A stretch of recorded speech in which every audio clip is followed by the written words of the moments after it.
Let's also talk about this, the SBA, the loans. I mean, those loans seem like a good idea. The problem, like you say, is there's no apparatus to deliver this. And as far as I can tell, all the banks who are supposed to administer this, they weren't ready to do that. They didn't know how to do it. And we're basically paying them to service it, which I guess, I mean, there's no other apparatus to do this.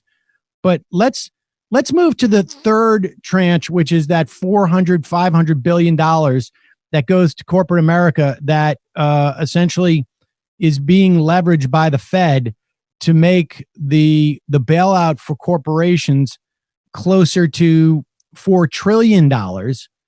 And that, I mean, it seems to have like no problem. We've already built those pipes that we can get that money to them immediately.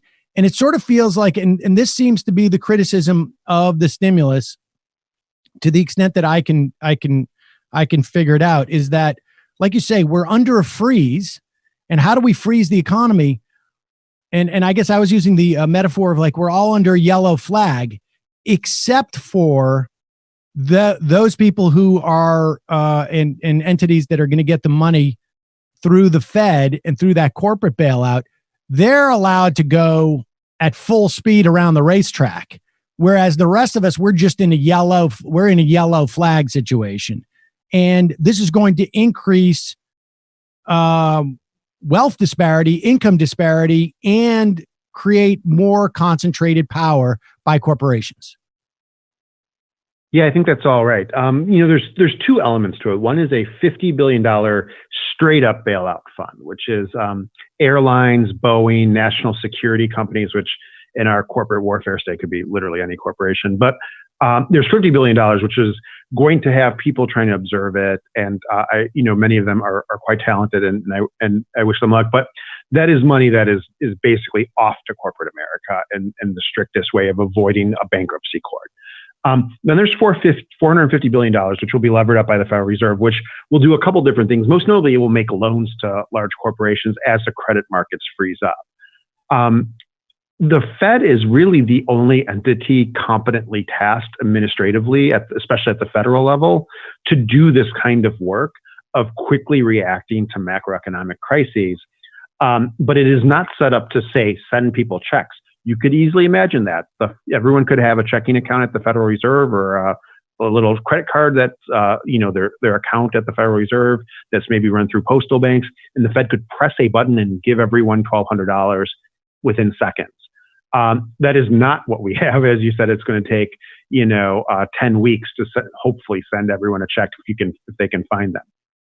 So the disparity of these two different kinds of reactions is really stark and really shoddy, and speaks to how quickly we can help large corporations and how limited and weak our response is to to everyday people and smaller businesses.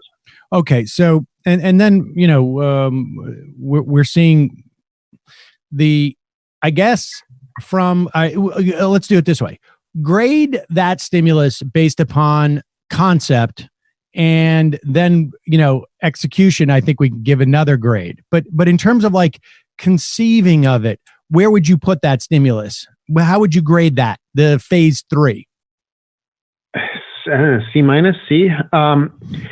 Here's the problem is that, and there's maybe a glass half full way of understanding, is that instead of finding the solution and adequately levering to it, it's a bunch of small stopgap measures that may hopefully add up to do something. So instead of giving everyone an actual basic income, you get one check. It doesn't renew, even though that's insane, because if there's a Democratic president next year and a Republican Senate, they will absolutely not renew it, even if unemployment is 10 or 15 or 20%. Instead of, and this goes to the small business and medium-sized business loan issue with the banks, instead of actually just sitting down and saying, we are going to backstop payrolls, it's going to cost us much money, but we think it's worth it to keep our small and medium-sized business ecosystem intact. Instead, they kind of created this loan program, which might turn into a grant. And then halfway through writing the legislation, they're like, oh, wait, but maybe it's actually going to help preserve payroll, so it's a little bit more generous. And then they pass it, and now it's clear it's the mechanism by which we're going to try to backstop it. And now they are rapidly scrambling to fix the program after the fact, instead of just straight up coming out in front and saying, we have this kind of crisis that requires this kind of response from our government. There's just no leadership to say those kinds of things, and no one willing to make those kinds of bold demands.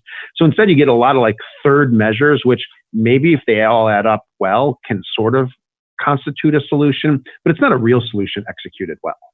And the execution similarly poorly graded. So what what do you think that give me your assessment of how the Democrats played this? Because I mean I think it's quite clear too that phase 4, there's two separate things that are going on here. One is like, what are we going to do for in terms of an economic response? But then there's also sort of like, what are we going to do in terms of, well, there seems to be two other areas for me where there's other things that should be included in this, and that maybe Democrats can leverage this, which is one, how do we deal with goods and services? I don't know if this is going to be a big deal, but Tyson's, one pork processing plant closes. I mean, I'm not a fan of Tyson's or pork processing plants, but I imagine we could also have a problem with produce. Like, people are going to get sick. We're starting to see people get sick at at supermarkets. Maybe there'll be people who will run to come and work at those supermarkets, or maybe they won't. Maybe there'll be people who will come to pick in the fields. Maybe they won't, but we could have like a goods and services issue. And then we also have a civil sort of a citizenry issue, like in terms of voting and other functions, where Democrats could maybe leverage stuff and put stuff like that in. Like, if you want these things, you got to give us these things. But what's your sense of what Democrats should push for in a phase 4? Specifically economic, but then maybe you can talk about those other issues if you have some ideas. Sure. So I'm not a Hill reporter, so I don't know the insides of who made what political decisions and who should get credit or blame. But I will note two things. One is that like Mitch McConnell is a tough operator and Trump is a very chaotic figure. The Democrats in the Senate fought for higher unemployment insurance. They fought for a bunch of other things. And, we can judge how much they got or what they got. What stands out to me is the House, even though it was probably clear they were going to vote on whatever the Senate was able to pass, did not provide a good alternative mechanism that was a clear messaging response. And as such, it leaves us very adrift on what happens next. Speaker Pelosi and all the other Democrats, we don't point to the House bill as having the public option or the Medicare for all or the Green New Deal or what, like those maybe not appropriate here, but like there's no, that's the thing that the Dems should fight for, and the Dems are fighting for. Right. They're not offering any type of alternative to which to judge whether this was effective or not. Exactly. The leadership in the House got into a big fight about whether or not the check should be universal. And then, they quickly scrambled after they passed one thing and like kind of had a laundry list bill, which had a lot of priorities in it, but wasn't an actual messaging bill or not even just like messaging in a cheap way, but like an actual, like, here is what the alternative is. So now as we go, and the government runs really slowly and this crisis is evolving very fast, but the phase 3 things are in some ways no-brainers. In a recession, you increase unemployment insurance, you backstop the states, you get money to people, you try to keep employment going. This crisis is so crazy that it's hard to do that fast and at the scale we're talking about. But like the next step things that are the things like, okay, how do we protect essential workers who are facing incredibly precarious working situations with no legal protections or unions? Like, do we do a unionization bill? Do we do some sort of new social security? Like, I don't even know, because that hasn't been articulated. I mean, I have ideas, but there's no thing that the Democrats have put forward. Same thing with healthcare. Millions of people are going to lose their healthcare. We just had this huge fight about how like people like their healthcare because they get to keep it from their employer, but now millions of people will not get sometimes that. They get to keep it. Sometimes Medicare they for all, is that TRICARE, is that Medicaid? Like the Dems have not messaged this and put forward an alternative. And so in the election, what's going to happen with the election? Like, what is the actual thing Democrats want as a safeguard for the election? Individual senators like Senator Warren and Senator Sanders are putting forward messages, but it's not like the leadership is doing it in such a way that it provides the real alternative. What would you put in phase 4? What would be your top 2 or 3 priorities? I'm not a healthcare expert, but something needs to be done about healthcare that can start transitioning us to Medicaid for all, Medicare for all, whatever, however it's going to go. Now we need like the smart thinking about how to start the transition, because I think that it's just the fact that it is a healthcare crisis in addition to a mass unemployment crisis is going to make it doubly worse than, say, the Great Recession. I would like to see a lot more funding to states. We know that austerity in the states, one, really harms the recovery as it did in 2009, 2010. And also the austerity locks itself in. So services and schools that are cut or dismembered don't come back in the recovery. So aid to states, I think, is really important. And I think the big thing is getting the stuff to automatically renew, which is a no-brainer to me. But, this recession is not going away. And if the Dems win the presidency in November, like Mitch McConnell, if they still control the Senate, are not going to negotiate with them if unemployment is 10% next year, as they did not in 2011. We remember this. This is living memory of the people who run the Democratic Party. That was 9 years ago. That was 9 years ago. Next year is insane. That was 9 years ago. Nobody remembers that.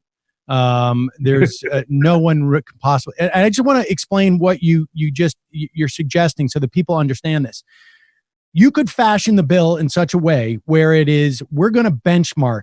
If unemployment is at this level, then this amount of unemployment insurance must be flooded into the system. If it is at another level, a higher or lower level, there's a commensurate amount. Make all of this automatic. So you don't have to go back to Mitch McConnell every time and say, hey, please, people are suffering. And he goes, I don't care. You're a Democratic president. Our job is to get you out of office.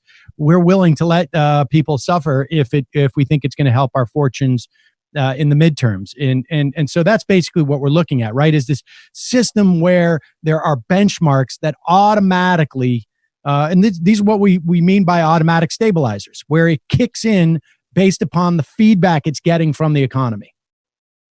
Absolutely. And the automaticness of it is both makes it more effective, but also takes off these political ransom moments that are really destabilizing for our ability to answer these problems. And a lot of thinking had been going into this for the last couple of years. And the fact that none of it was taken up here, I think, is really disappointing. It may have been a very hard ask. I was not involved in the negotiations at all, but the fact that it's not even really broached, and crucially, the fact that the House is not flagging this as the alternative, makes me think that they're going to be outmaneuvered quite significantly. I mean, the idea that like we had such a recent example of this on some level, and it does feel like who can remember all that stuff that happened? I mean, it really is. It's shocking. But Mike, I really appreciate you coming on and talking to us about this. People can check out more of your work at the Roosevelt Institute. And what is your Twitter still Rorty Bomb?